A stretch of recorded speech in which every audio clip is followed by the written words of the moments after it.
Today, we are going to tackle a really tricky word from Sun Tzu's Art of War, and that word is deception. But we're going to look at it through a totally modern ethical lens, because this isn't about manipulating people. It's about mastering the art of what you share, and maybe more importantly, when you share it. So let me ask you this. Have you ever found yourself in a tight spot and you just kept talking? Trying to explain your decision, defend your position, maybe just fill that awkward, uncomfortable silence. It's such a human thing to do, but honestly, it almost always works against us. We have this deep-seated belief that if we just add more words, we'll create more clarity. But in those high-stakes moments, the exact opposite is usually true. We end up creating more friction, we give away our leverage, and sometimes we literally talk ourselves right out of the very thing we wanted. And that's the first big takeaway here. This idea that being an open book is always a virtue, it isn't. In a strategic sense, over-explaining can actually become a huge vulnerability.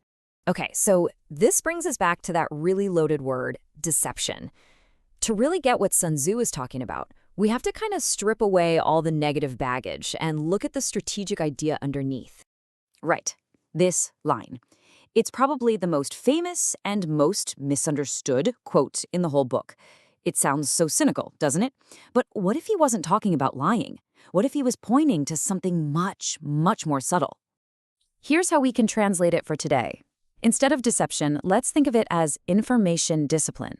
It's not about spreading lies. It's about the mindful, strategic, and ethical control of what information you release, who you release it to, and when.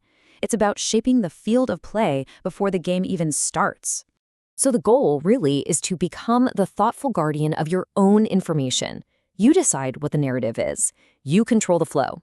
And again, this isn't about being dishonest. It's about being strategic. So where is the line? How do we practice this kind of discipline without, becoming someone we don't want to be? This next part is all about drawing that critical moral boundary. Let's be crystal clear on this. Privacy is a defensive move.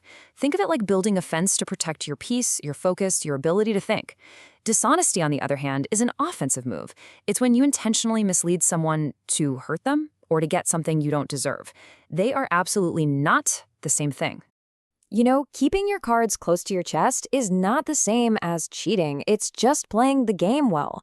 Protecting your own strategy is not only ethical, it's absolutely necessary. But here's where it gets tricky. Even when we choose our words with perfect hair, we're communicating in a million other ways.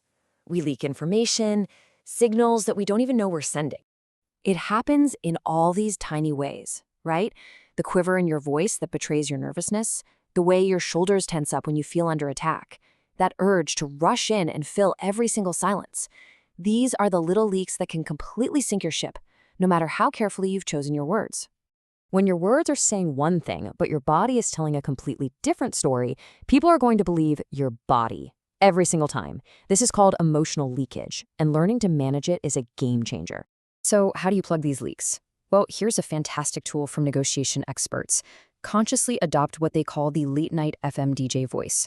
Just slow down and let your voice drop in pitch at the end of your sentences.